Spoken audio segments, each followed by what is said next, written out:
about today? Today what we're talking about is just everyday folks who are wondering, once in a while, I just can't seem to remember something. I forget things, I'm trying to figure it out. Or another way to look at it is paying attention, or like being in the moment and remembering what it is we're doing right now and why. And today's topic, here's the question. Why is it happening more and more? Is it just me, or does it seem like it's happening more and more? Like if you think back to 15, 20 years ago, or even you look back at history 30, 40 years ago, yeah, that's always been something that people talk about, oh, I forgot this, or whatever, but it seems like it's happening more and more and more, and I think there's reasons for that. Maybe you've been a student in class, or maybe you've been at some employee training, and your work that you work for said, okay, we're going to put you guys through some training, and you're sitting there, and you know that feeling where you realize that you just zoned out and you missed something really important said. You've been there, where you all of a sudden you're like, the next thing the teacher's saying is, okay, close the books and bring a piece of paper out. We're gonna do a quick quiz. You're like, because you realize you just totally missed what it was they were even talking about a few seconds ago. Or you've gotten to the end of class and realized you've got just 2 things written down when you should have had a whole page full of notes. It's hard sometimes to pay attention. And maybe you've been in a situation where somebody says to you, I hear you, I got it. Or maybe you're trying to explain something really important to somebody. Maybe you're on the side of trying to communicate something you feel they really need to hear. And you're in the middle of it, and they're like, no, I got it. And then you ask them to, okay, you got what I said. Okay, so what did I say? And they're like, well, and they didn't get it. Like they repeat it back, and you realize they've only caught like a small part of what I was trying to tell you. This is so important. Please listen. I'm going to start again. Let's go through this again. And you take your time because you want to make sure that they hear what you say. I remember when I was a kid, I was about 7 years old, and this is back in the day when a telephone was attached to a wire, and the wire went to the wall. It would not work if that wire wasn't connected, and at times it wouldn't work if someone else a few doors down was talking because it was busy at the moment, right? This is back in those times.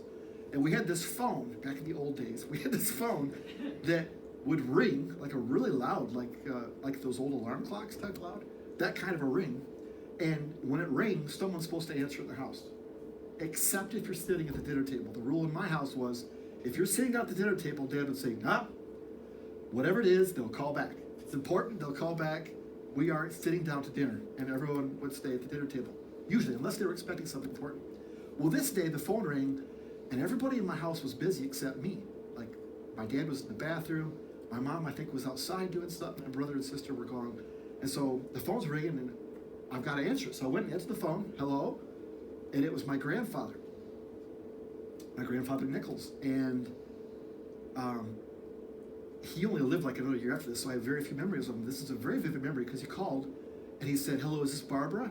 Now this is one of the irritating things that I had as a kid. Everybody thought I was my mom when I answered the phone. They did, and it was so embarrassing and frustrating because I'd say, no, this is Matt, try to talk, in that little kid voice, but they always thought it was my mom. Well, anyways, after he realized it wasn't Barbara and it was Matthew, then he said, okay, I have a very important, I need to talk to your dad. I said, well, he's in the bathroom, which, now I think about that, I wonder, should we always tell people that much information? I don't know. But I said he was in the bathroom, and my grandfather says, okay, well, I have something very important to tell him. You need to give him a message. Can you do that? I said, yes. So he tells me this really important message, okay? Today I can't remember it, but he told me that really important message. And I said, okay. He said, you got it? I said, got it. He said, okay, repeat it back to me. And I can still to this day remember that horrible feeling pit in my stomach when I knew I told him I could remember it, but I couldn't. I couldn't repeat it back to him. You ever have that feeling? I hated that feeling. It was so horrible. The way it ended up working out was he said, okay, I'm going to call back later because he didn't want to. Then I felt even worse because I couldn't be entrusted to carry the message that my grandfather had, the very important message to my dad. I couldn't. So I did as I was told. I went and told my dad, Dad, Grandpa wants you to call him as soon as you get out, And so that was that. But it feels horrible when you can't remember something. And for centuries, the only way to communicate important information was for someone to tell someone else. And important history, important stories of family values and their heritage would be passed down verbally. from person to person. That's been happening for most of the existence of this world. Only until recently have we had the ability to pass that information differently. There was no pad of paper to write a quick note or make some bullet points. There was nothing like that. No, not even a Bible that they could read and study.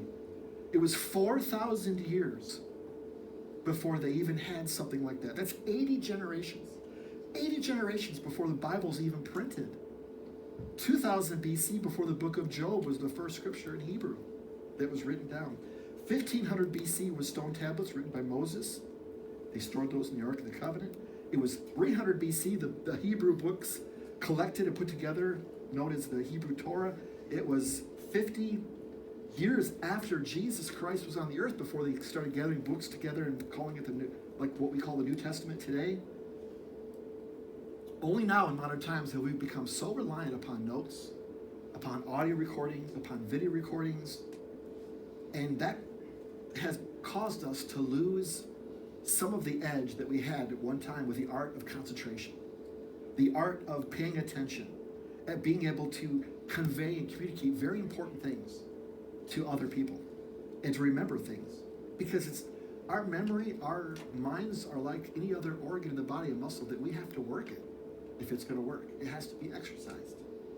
And it's becoming easier and easier in today's society to turn it off, isn't it? It's becoming easier and easier to just rely on, well, I can find it later, or I can look it up.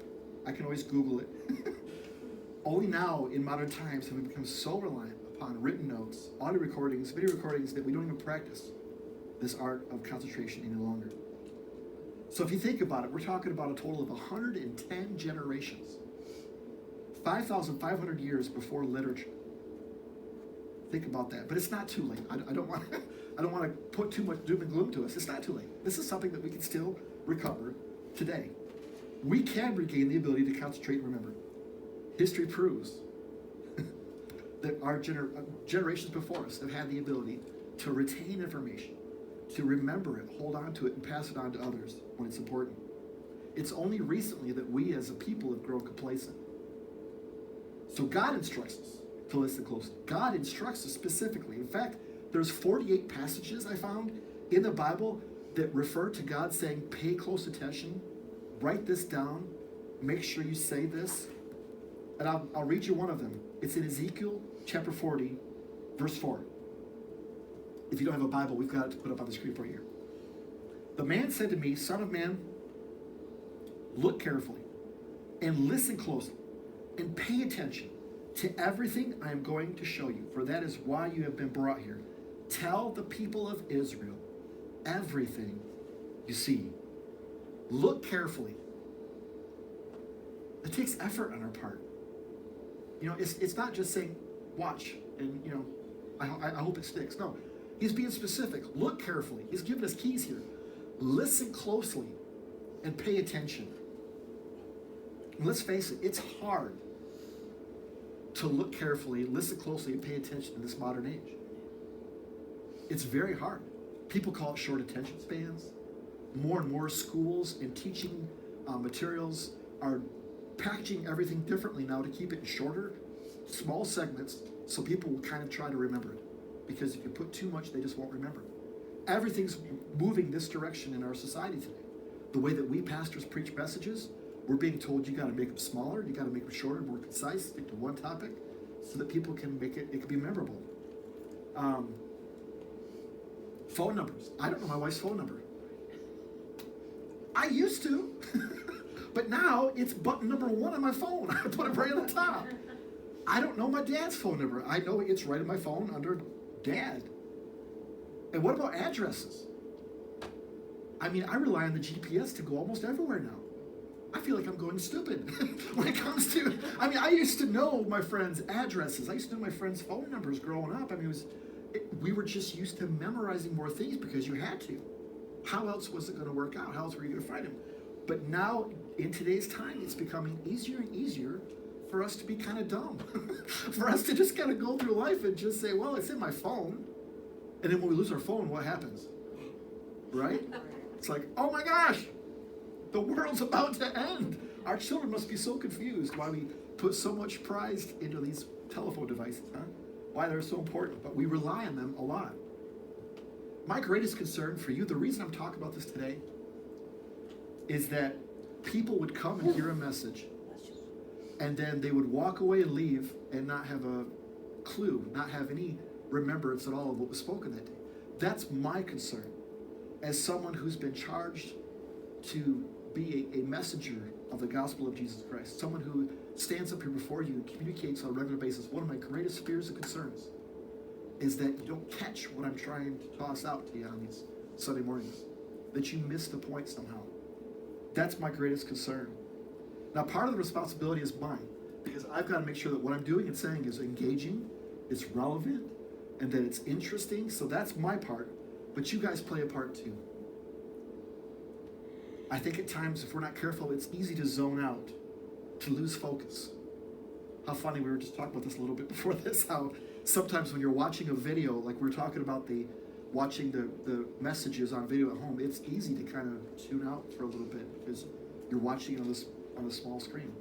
But there's a few things that I think play a big part in this. A few culprits, if we may, and I want to talk about those. Number one is, we tend to say this, I don't think it's important. So what you're doing is you're listening to somebody talk. Now this could be anything. It could be, of course, in church like we're talking now, but it could apply to anywhere that you're doing training, or you're something for work, or it's something to do with, you dropped your car off to get it fixed, and they're starting to go into this thing about the tire, and you're just thinking, okay, but how much is it going to cost, and what's the warranty? You just get past all that. We just want to get to what's important for me. If you don't think it's important, you're probably not going to pay attention. You have the ability, believe it or not, you're not even thinking about this, where you're not tuning in any longer. You can tune someone out easily. Another thing is, you say, I don't think it applies to me. Like you might think, this isn't important enough to apply to me. And I've heard it said this way before, that if you were to be offered a class at your workplace, like it was just something that they offered to you, no cost, just we want to help our employees better their lives. And they said, we're going to have a class on how to change a tire by yourself if you're stuck in a situation. And maybe even if you're in a situation where the flat tire is not working right, how do you make that work? And you say to yourself, I don't need that. I've got AAA. I've got my husband, or I've got my wife, or I've got someone else who can do that for me. I don't need to pay attention to that. And you don't even go to it. But then on the way home from work that night, if you get a flat tire, what are you regretting? I wished I had gone to that class, because I don't even know where the stupid wrench is in this car. It's complicated. Where's it located? Is it in the trunk? Where? You wish you had gone because they would have explained to you where stuff like that's located in your specific car. But you missed it because you didn't feel like it would apply to you. You're thinking, that'll never happen to me. And if we think it'll never happen to me or it doesn't apply to us, we're going to tune it out. The third thing is you'll say, I don't want to feel bad about myself, so I just tune it out. So that's a tough one. I've known a lot of people, even myself at times, be in this position where he's up there, he's talking about something, and you're like, okay, I don't want to feel bad about that, so I'm just going to, I'm okay. You tell yourself you're okay, and you're not going to think about it, not going to talk about it. But if I could vent for a moment, I want to tell you something that really chaps my knickers. You know what I'm saying? When I listen to a life-changing message, and this isn't me even speaking the message. Let's just say that we're sitting together and we're watching an Andy Stanley message, maybe. And we're all watching this message together, and we've all heard the same thing, we've seen the same thing. The video concludes, or the person's teaching live, and it concludes, and we're talking about it afterwards, and I'm like, man, wasn't that amazing? Man, I feel so convicted. And then a person is saying something like, yeah, that was good, and I do that. I just bought a coworker a candy bar last week, in fact, so I feel like I'm pretty generous with my coworkers, and I feel like I've got that one, but yeah, it's good. And I'm just like, because what's happened is, what you don't realize, what you've done is you've said to yourself, I'm pretty good at that. So, good. Next. What's the next topic? And you dismiss something because you feel like you're pretty good at it in your mind, when the idea is to never do that. The idea is to not check that box. The idea is to not say, no, I got that. The idea is to say, you know what, I can always get better at that. I always need to keep improving. I always need to keep learning. I always need to get better. Even if I think I'm already doing something in the area, I need to get better. So I can tell when somebody doesn't have the intention of improving because they are happy with life as it is right now. When they just say, I'm happy with things as they are right now, and I can tell when someone's like that. Because no one ever admits to being a know-it-all. No one ever called themselves a know-it-all. But how many of us have seen it in other people? It's easy to see in someone else, but it's so hard to see in ourselves. The idea that, well, who should be paying? You watch something, I'll tell you who should be watching this. How many have ever said that? Oh yeah, you know who should be here right now watching this.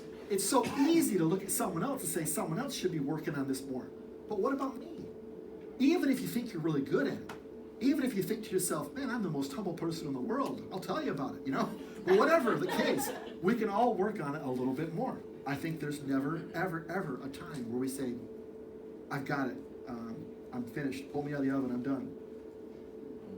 Now, how many times have you ever been talking to somebody who just refused to say that they do something that you know that they do? Usually this happens in family conversations. They say something in a family conversation like, well, Dad, you snore. I do not. How do you know? How do you know if you snore? You can't possibly know unless you videotape yourself in the night. And we want to defend ourselves because we think, well, I'm not that kind of a person that would snore, so why would you even say I'm a snoring person? It's so easy to say that. I don't speed. I never speed on the road. I don't drive aggressively. Come on. I'm just intense when I'm driving. I want to make sure I get there and I'm accurate, so I'm paying attention. Yeah, I might dodge you, weave to get in there, but it's all good. I'm in full control. Or you'll say this, compared to Anita, have you seen the way she drives? I mean, come on. We can compare ourselves, and I apologize out there, the Anitas out there in the Facebook world or watching the video, I want to apologize. I had to pick a name at random. There's nobody here named Anita right now, so I felt like that was a safe one to go with. If you're Anita, I'm not saying you're a bad driver. I am so sorry. You're fine. Come check us out sometime. We like Anitas. We like everybody's with names. But the point is here. It's easy to look at somebody else and say, well, they're worse than I am, so I'm not all that bad. And we can actually elevate ourselves in our own mind. We can give ourselves a pass, give ourselves an excuse to say, I don't need to pay attention to this because I'm pretty good. I'm pretty good at it. So what this all sums up to, what this all concludes us to, is the word teachable. Are we teachable? Are we truly learners? Are we truly the kind of people that will allow ourselves to never stop learning? Because not being teachable is not a good place to be. Not being teachable is actually pride. That's the opposite of it. And if we look at 1 Peter chapter 5, verse 5, it says, God opposes the proud, but shows favor to the humble. Now, I don't know about you. I don't want to do anything that has these two words in front of it. God opposes the proud. I challenge you to find a whole lot of scripture verses that talks about things that this strongly when it comes to something that we possess or something that we do, but this is pretty strong. God opposes the proud. I remember when I first came across this verse, I was studying and I just thought, it was like a moment of, I don't want to do that. I don't want to be in that position. But he shows favor to the humble.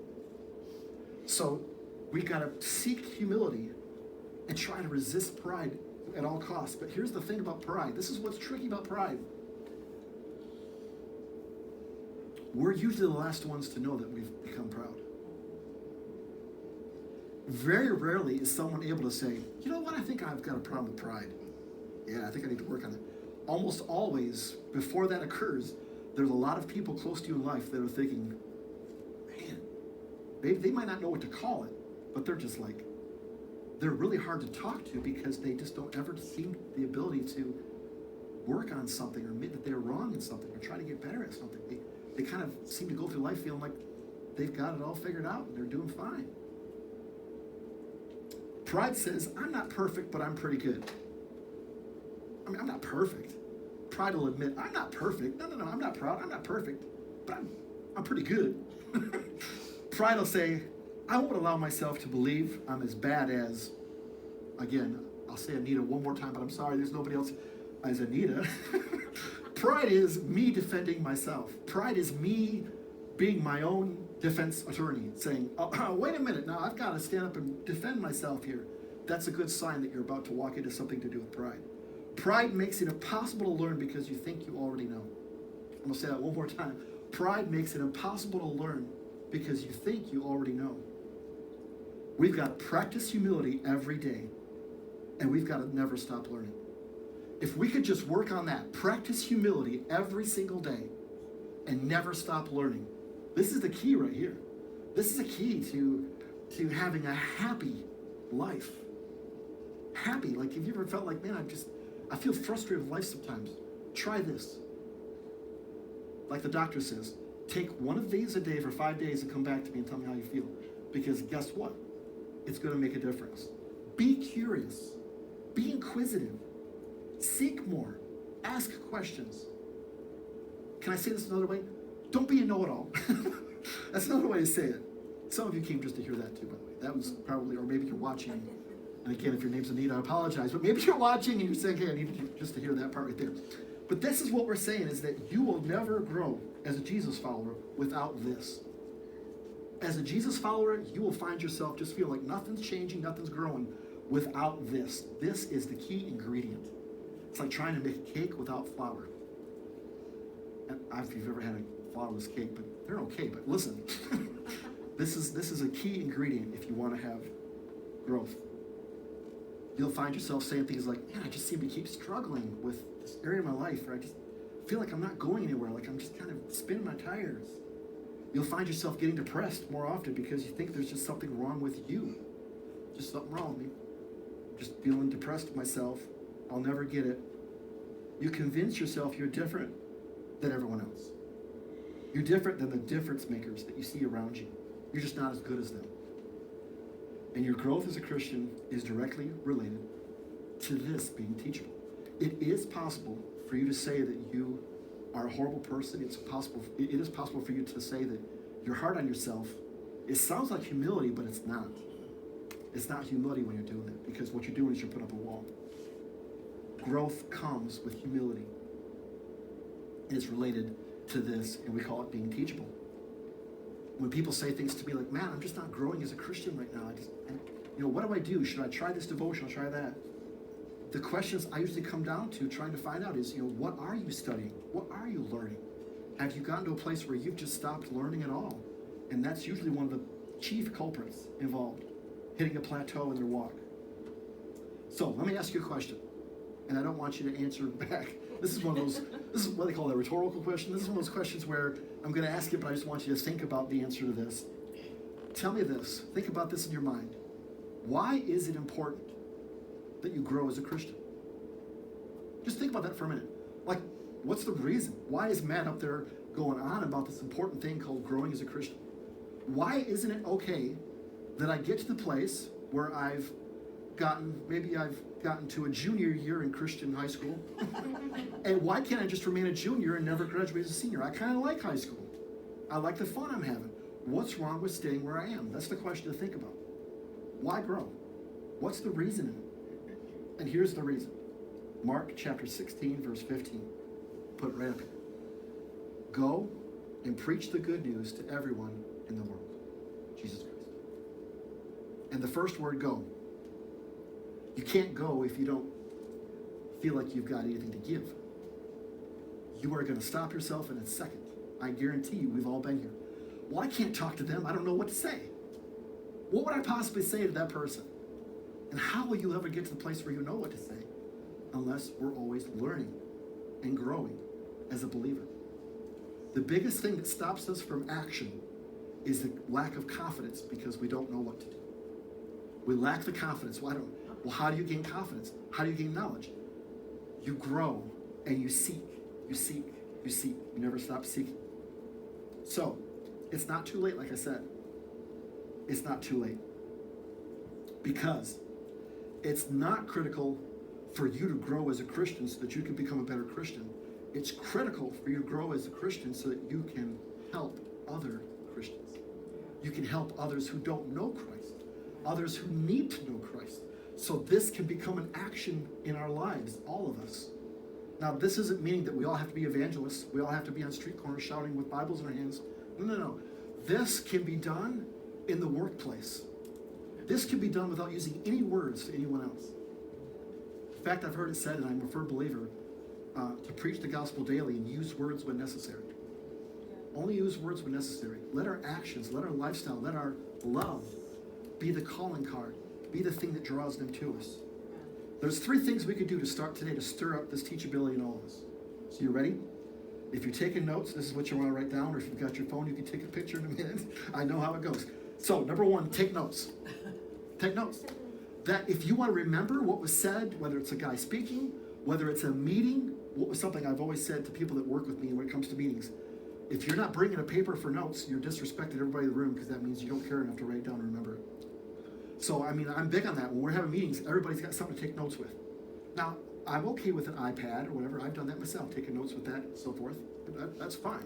Use your phone, take your notes on the phone. But the point is to take notes, because when you take notes, you remember better.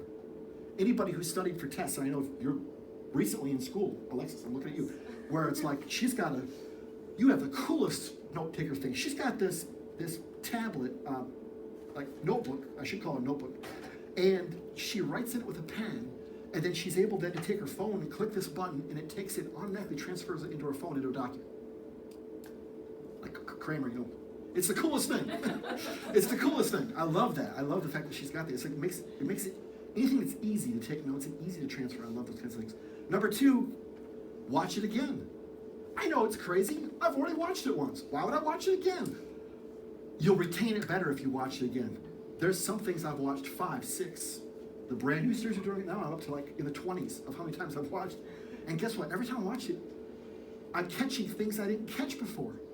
How many times have you read a verse, maybe 20 times, and suddenly there's something you catch that you never caught before because you're like, I don't know why, I just caught it. So read it over and over and over again. Watch it over and over again. Repetition is the key. The 3rd thing is study it. Study it. See if you can find out more about the topic. In other words, yeah, even though he's talked about it on Sunday, Monday through Friday, you've got all the time to research it more and figure out more about it. Maybe if it's about generosity, you're like, well, I want to research generosity more. Guess what's going to happen? It's going to cause it to keep stirring in your mind, and you're going to become proficient at whatever was talked about. So, when you have study time, you've got to create the right atmosphere. This is important. You've got to have the right atmosphere. I like movie theaters. But I'm going to tell you, I still haven't been back to one yet. They've been open now for a week. I know, right? Rachel's like, it's this one right here, just down the road here in Birch Run is open. But they haven't seen me yet. They're missing me, I'm sure. So I haven't gone yet because it's time. We're busy doing things. But in a movie theater, everything in that theater is designed for one thing, and that is to put everyone's attention to one place on the screen. It's dark, so you're not distracted by things around you. It's got a humongous screen, so you can see that very vividly. All the seats are typically in a stadium seat, I think they call that, where it's like down a row. So the person's head in front of you, you're like, unless you're sitting behind me, I apologize, because I'm a tall guy. But most of the time, you can see over the person or around the person to see in front of you.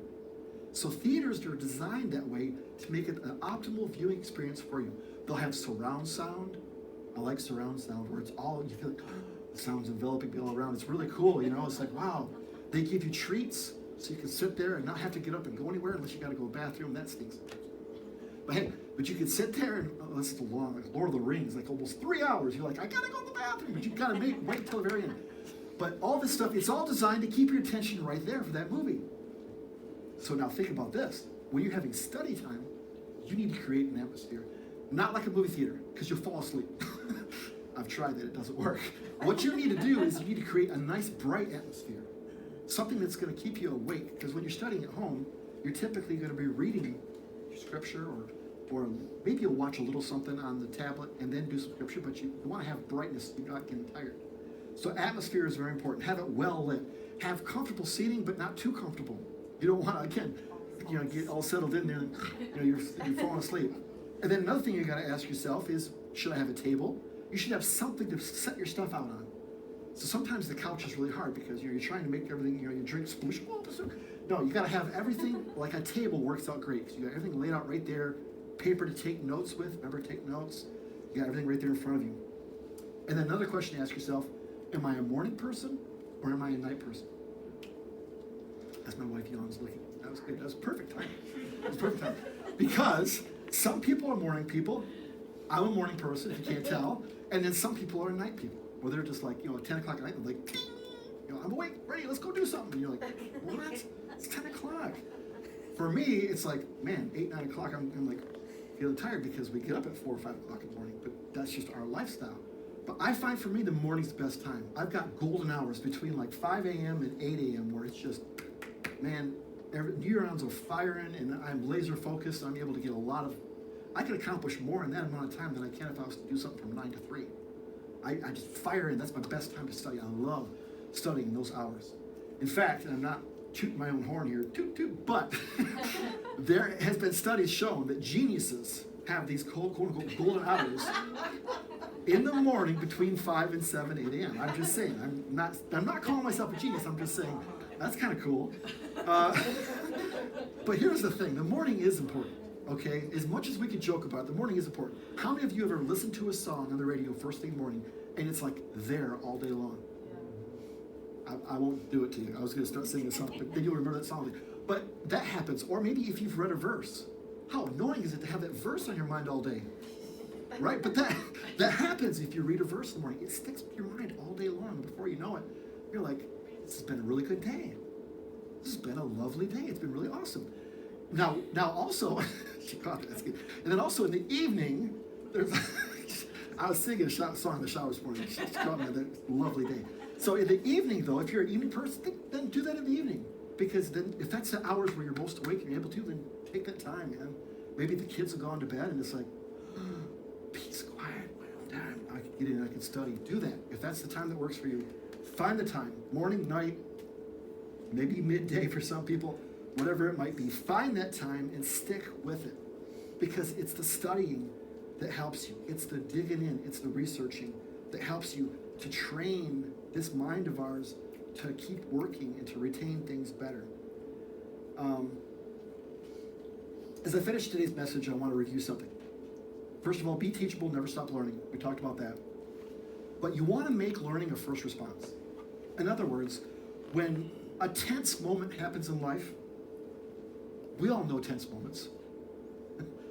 You just got the notice that your job is being eliminated. That's a tense moment.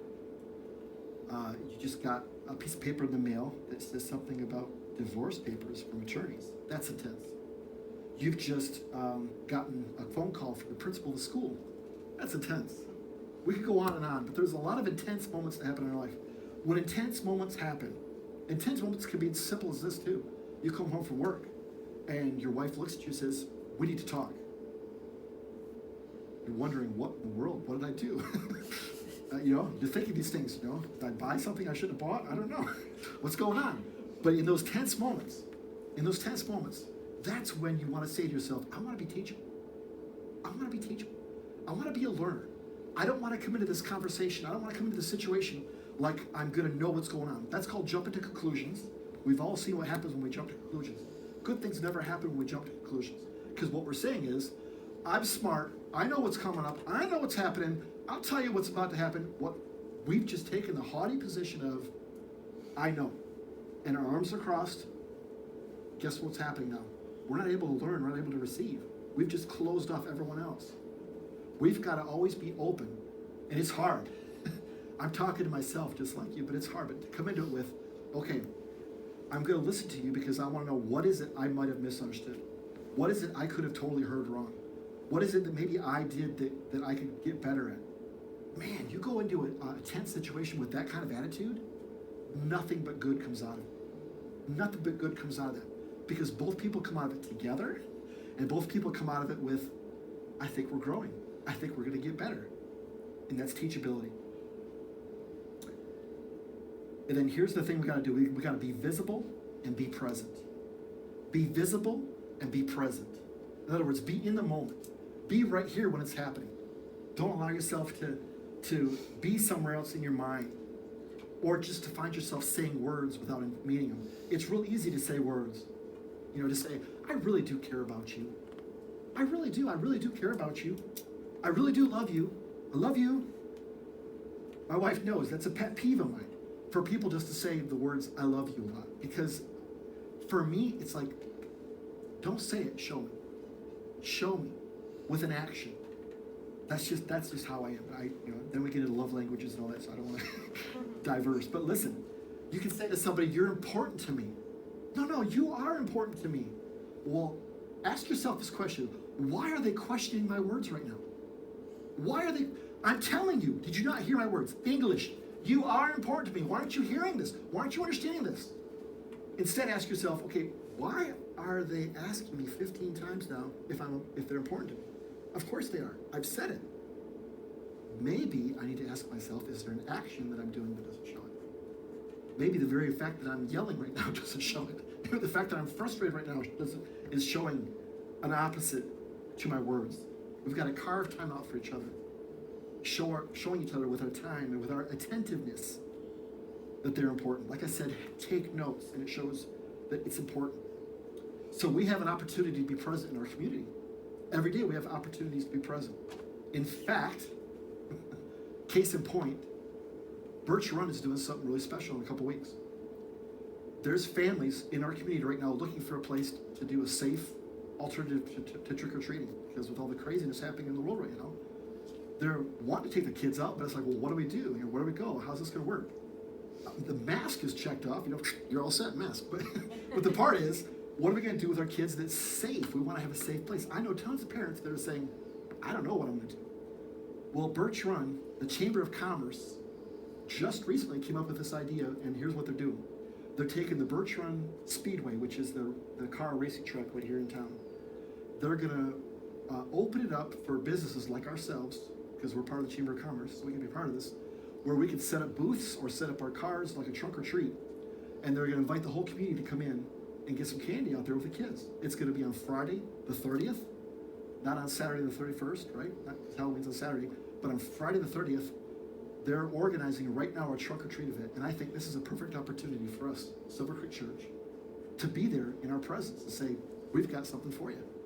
Here's some full-size candy bars. I mean, that's what we're going to do. I'm not going to buy a bunch of fun size, because when I'm out trick-or-treating with my kids, the houses that get remembered are the houses that gave full-size candy bars. Every year it becomes like, oh yeah, don't forget the White House. Oh, I remember the White House. And they're going to go up to that one. Why? Because they gave full-size candy bars last year, and hopefully they'll do it again this year. We know which ones are Flushing, if you ever want to know. We know. So the point is, we want people to remember us in a good way. I don't want them to remember us because we're going to tape a piece of paper to it that says, this is brought to you by Silver Creek Church. Here's our service times, come. Because we gave this to you, so you owe us. Come back to it. I don't want to do that and make it feel weird. I don't want to tape something to the camera. My idea is this, let's just be there. Let's just give them candy like everybody else does and just smile. That's showing love right there. That's showing love with no expectations, no judgment, and guess what that's going to do? That's going to draw people towards our actions, not our words. It's going to make people say, okay, I've had some bad experiences with church, but man, you guys weren't even often churches try too hard to get us to come there. You guys aren't even trying too hard, you're just being nice. I like that. Can I talk to you some more? Can we talk a little bit? I mean, that's what people are, they're looking for, normal people who just want to love other people. And that's our opportunity to be that. So we're going to plan to do this. If we get enough people to participate from our group here that could say, hey, I'll be there. We'll wear our Silver Creek Church shirts. The church is just, we've got funds for outreach. We're going to use those funds to buy the full-size candy bars. So I'm not asking for your money. I'm just asking for you to be there to help us love people and pass them out. We're going to give out full-size candy bars and knock their socks off with the love of Jesus Christ without shoving anything else down their throat. It's going to be a great experience. No gimmicks, just Jesus. So people might ask me, well, Matt, how are they going to remember us? If you don't attach like a leaflet, or if you don't put something in there with our church name, won't they just forget about us? I don't think they will. Like I said, which house has a full-size candy bars in that one street in Flushing? I know which house has them. I know which one has it because I remember, because they gave out the good stuff. So I don't think we have to worry about that. I think people remember how you treat them more than the words that you said to them. And if we treat them right, that's going to work for us. So let's just be that. Let's just be the kind of people who are always learners, never stop learning. It sounds tiresome. I know. Sometimes we just want to kick back and say, man, can I just relax? And man, I'm always learning. I just want to have a day where I don't learn, you know? Well, Jesus took time and chilled out too. We're not saying it's not okay to chill out, but let's at least be learners 6 of the 7 days a week. Because here's the thing, if you don't make it an automatic practice, it becomes something you don't ever do. You've got to practice it for it to work. Let's bow our heads. Heavenly Father, I pray you'll help us today to remember these words. Father, help us to remember that we have to always be learners. We have to constantly make ourselves hungry, seeking more truth, seeking more wisdom, hearing what's being said to us. Help us to be in the moment. Help us to engage. Help us to pay attention. Father, help us to practice at that. It's not going to be something that we can just say we want to do and start tomorrow. We have to start practicing it every day. Help us to be better learners, to be able to pass on information, and to improve this function you've given all of us. It's the greatest gift. Help us with that, Father. We thank you, God. We thank you for what you've done for us. Help us to be the kind of people that pass it on to others, to pass on your love, to make a difference because of our actions, not our words. It's in Jesus' name we pray. Amen.